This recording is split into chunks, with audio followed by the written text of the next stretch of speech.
Welcome back to my channel, guys. Today I'm mixing it up with Gigi. I am going to be making a ginger fried chicken, guys. Finger licking good. Okay, so the ingredients we're going to need we're going to need chicken parts of your choice.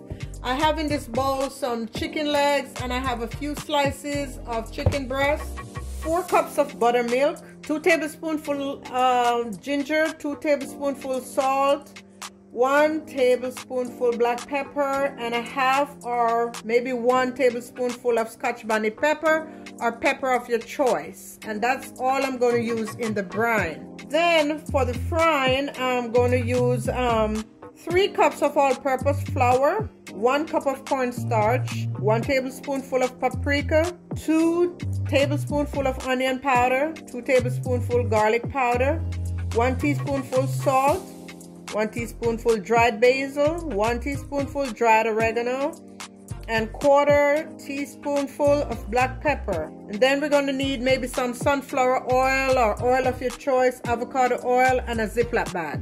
So let's get started with the brine, guys.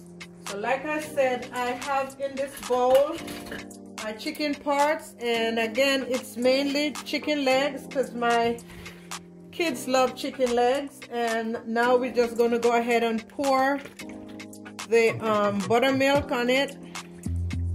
Just make sure it's saturated. I have quite a bit of chicken here, and I'm just going to move it around. Then I'm going to move it around so everything gets saturated in the buttermilk. Next, I'm going to put in my salt, 2 tablespoonfuls of salt. It seems like a lot of salt, but it needs that much salt to soak up. And then, you know, in the chicken, the black pepper. Then we're going in with the ginger. 2 tablespoonfuls of ginger. And a liberal amount. I'm not going to put a lot of Scotch bonnet pepper because kids are sensitive, and this is for the kids. So I'm just going to do maybe a 1/4 cup. This is pretty hot, so but it's flavorful as well. So that should be enough. I just kind of get it all out in there. Then I'm just going to turn this around, make sure everything gets nicely saturated in this juice right here. And I'm going to cover it nicely and let it sit overnight in the refrigerator. Guys, this is going to be so good. I've done this one time before. I'm not really a fried chicken person, and I really don't even eat chicken right now, but I did this one time before and it went over extremely well, so I'm going to do it again. And that's it. So that's it for the brine. And then I'm going to cover this nicely and put it in the refrigerator, and I will come back and show you how I fry them. Okay guys, my chicken, I just took my chicken out the refrigerator. This has been brining since last night, all night long. So now I'm gonna go ahead and shake them off. First, I'm gonna put all my dry ingredients in this Ziploc bag. Here goes the flour. And in the meantime, my fryer is heating up. There goes the cornstarch.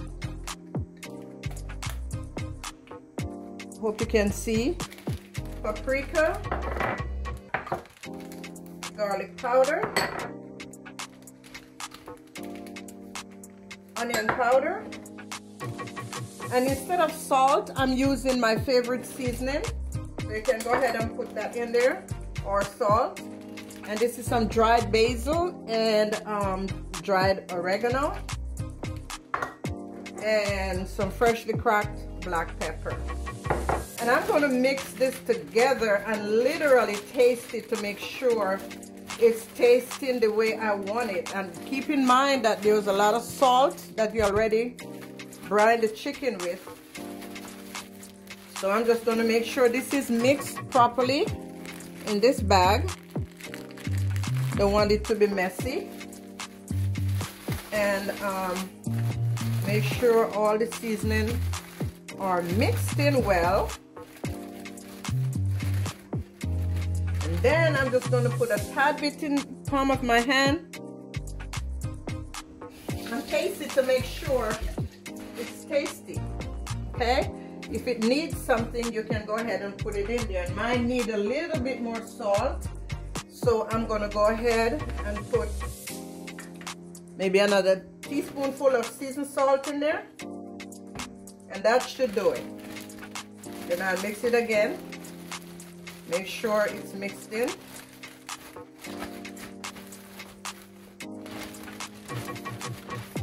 All right, that should be fine now.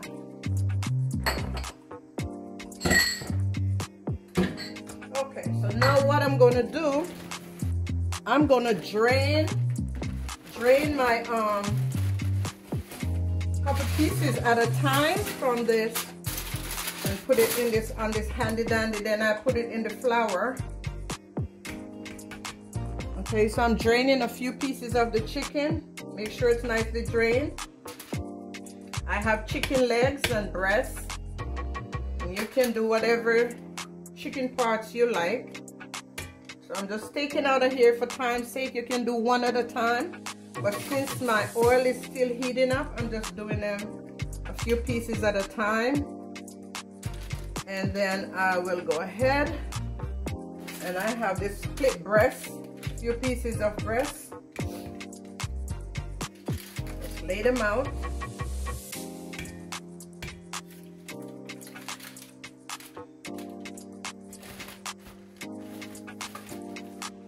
All right, guys, so I think my oil is nice and hot, so I'm going to use a dry tongue, and I'm just going to go ahead and dip it in the flour.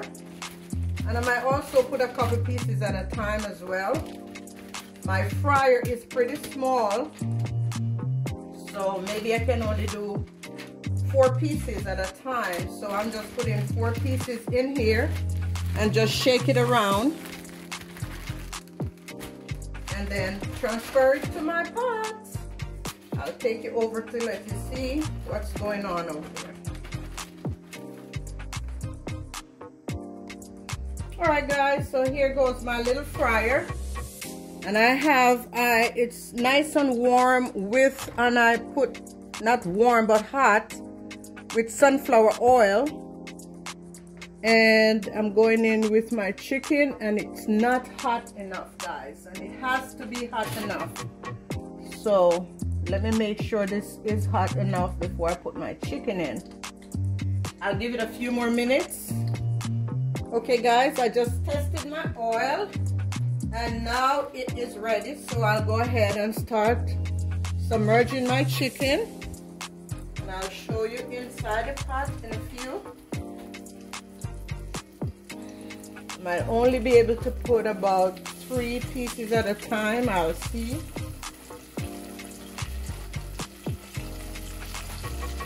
You cannot overcrowd the pot because then it will drop the temperature. There it is. You don't want to overcrowd it because it will drop the temperature in the pot. So I can only put 4 legs in my little fryer, guys.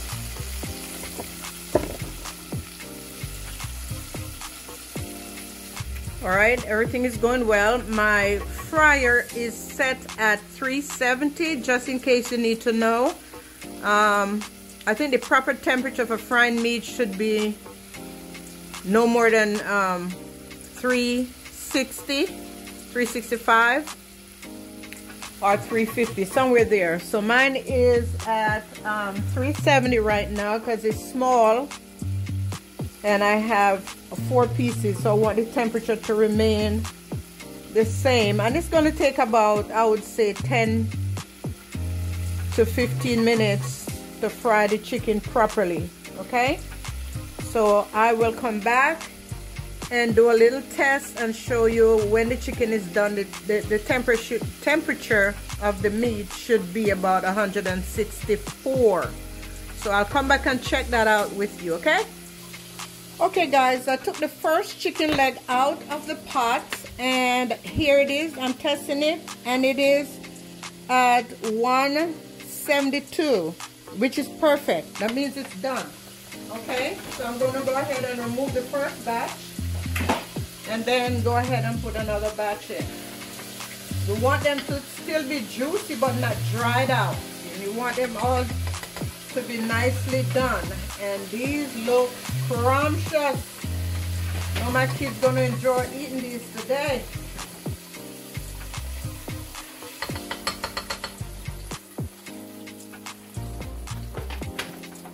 Look at how golden crusty these are, guys. Woo! Nice and pretty. Let me put in another batch right now. Okay guys, looky here. My fried chicken is perfectly done. I drained them on paper towel first, and then I have them now on a draining rack, and I'm going to set them in the oven, maybe on warm, so they can keep warm, because I'm transporting them to my Gigi babies. So that's it guys. These are perfectly fried chicken, and of course the recipe will be on my channel. And guys, please do not forget to subscribe if this is your first time, and if you're returning, thank you so much. Enjoy some fried chicken on this Sunday, and as usual, God bless.